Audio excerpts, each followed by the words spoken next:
All right, let's solve this Caitlin Clark conspiracy right now. It's ridiculous. It seems like everybody is against her from the very, very top to the bottom. I'm talking the very bottom and the very top. Adam Silver would be the one at the top. We could solve this in a New York minute. If Adam Silver went on national TV and he said, "We've had enough of this nonsense with the officials uh, having it in for Caitlin. That's got to stop, and it's got to stop right now." Do you think it would stop? Hey, you bet it would stop. Double quick, super fast, like the Energizer Bunny, it would stop. All right, I'm going to try to keep this G-rated so if any kids want to listen in, I don't want to hear from their mothers all upset with me. But I am emotionally upset about this, very much so. All right, we'll talk about the bottom. The bottom is going to be, for the purpose of this discussion, Caitlin Clark herself, because she can do some things to help herself, and she's already done some things to really hurt herself. One thing in particular that she did that really, really hurt, we're going to talk about in just a minute. But we already mentioned that if the if Adam Silver himself was on her side, she wouldn't have a problem. But let me ask you about this. The NBA, why has he not said anything in her favor? Well, let me ask you this. Do you think that the NBA wants the WNBA to outdraw them? What about Caitlin uh, declining the prestigious invitation to shoot 3-point shots at last year's NBA All Star game? That didn't feel good to the NBA. And the NBA owns a dramatic controlling position in the WNBA.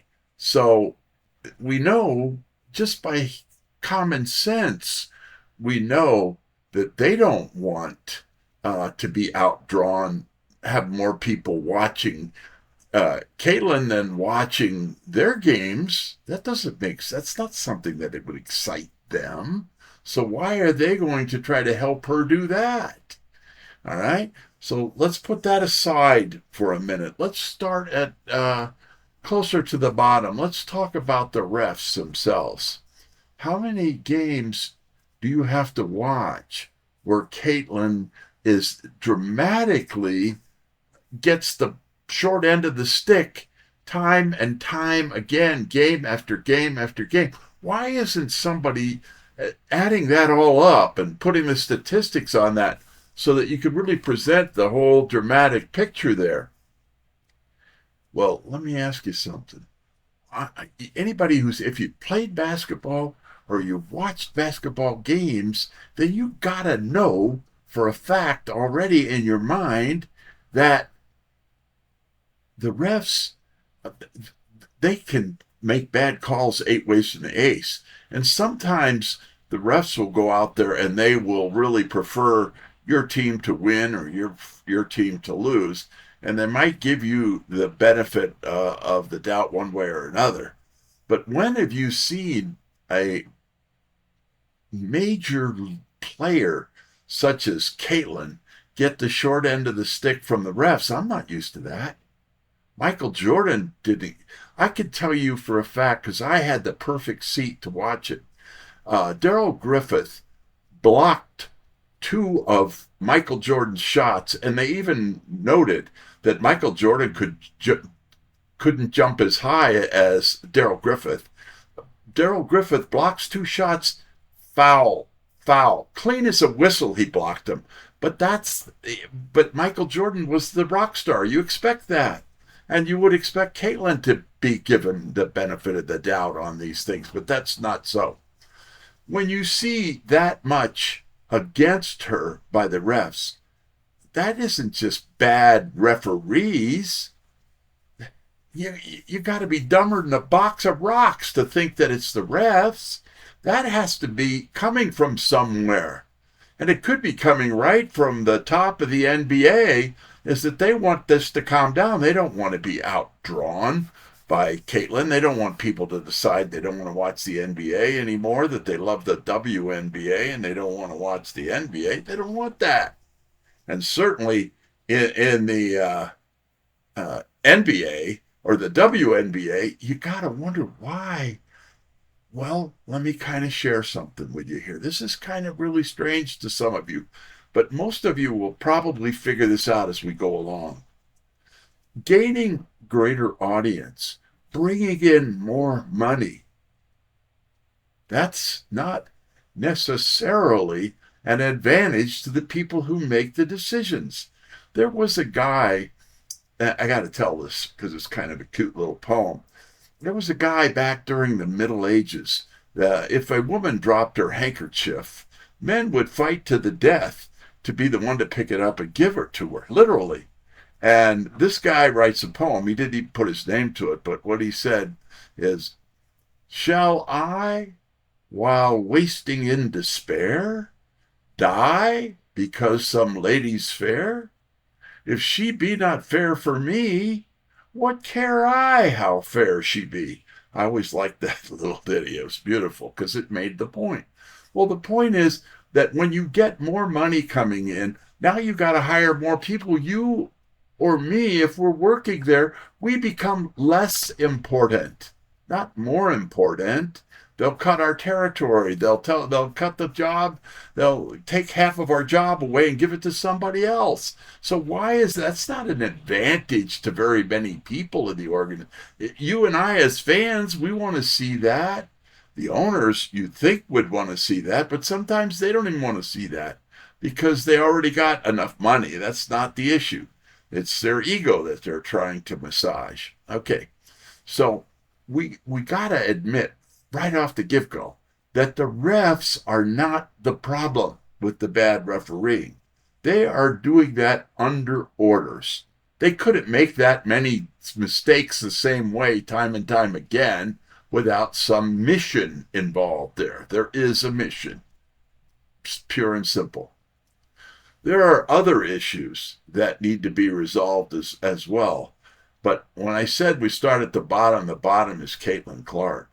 Caitlin herself, she should, over the All-Star game weekend, say, hey, look, if I'm invited again to the NBA, I missed, I'm not able to play now, but if I'm invited again to the NBA three-point contest, I would be honored to attend. Boom, that's all she needs to say. Because that had to be offensive to the NBA for her to say that. Think about it for a minute. She should want to get them on her side. And she should not be afraid to call Adam Silver. Let me tell you something. If she called Adam, he would take her call.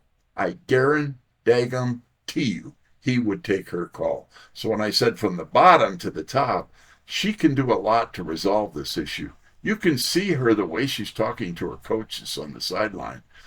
She's not going to put up with this nonsense of not giving her the chance to have the ball in her hands when she's healthy enough to play. And we got to get the ref situation resolved because that at the very least contributed to her ills there. It couldn't have done anything else, especially since there was so much of it. All you got to do is rewatch those games. And any of the close games when she was playing, if the Fever lost, it was greatly enhanced by the reffing. No question about it. Because it was so absurdly against her and, for that matter, the Fever. It's ridiculous. But this can be resolved right now. She needs to let it be known to the powers that be. Zeus, Thor, Odin, or the goddess Diana herself, if you know what I mean. She's got to speak up because she's hurt. She shouldn't be hurt. She's 23 years old in top physical condition. What happened? Well, I really believe that a lot of it, well, you saw her kicked in the groin by one player. How does that help her cause? In the very same game when she got hurt, just prior to her going down for the count, she had that problem getting kicked in the groin by some other player. Well, there you have it. But my suggestion is that Caitlin Clark speak up. You know, the thing that one of the things that people love about her is the fact that it's like she does her mother proud. She doesn't speak ill of anyone. She's very, very courteous in that regard, and she can take a punch physically, spiritually, mentally, any way they want to dish it out. She can take it. But it's time for her to speak up because this is going to ruin her career. If they, especially the refs, that's the number one thing I'm thinking about. Yes, I am concerned that that her coaches don't want her to have the ball all the time. Why wouldn't you want her to have the ball all the time if you're trying to win? Oh, maybe they're not trying to win. Maybe they've been giving an edict by somebody because there's a lot at stake here. And let me ask you, let's talk about superstars previously for just a minute. Okay, we started with two guys, Magic Johnson and Larry Bird. Oh, let me see. Matt, where did they play? Magic was in LA and Larry was in Boston. Michael Jordan, what about him? Oh, he was in Chicago. Where is Caitlin? Indiana? What's that? That's not a great place to be for as far as drawing a crowd. She's drawing a crowd because of who she is, not because she's in Indiana. Indiana is not the team that the anybody under ordinary circumstances would want to win, and you could show that by the historical records. And yet, the powers that be within the team think that they're better off. They're worried that she has too much power, and that no. Did Chicago worry about Michael? Well, they did at the end, but it was over. He'd already was a little bit long in the tooth, so it was time to move forward. And so there you go. I'm going to leave it with that. I'd love to hear from you what you think about this. God bless you. Have a good day. See you. Bye.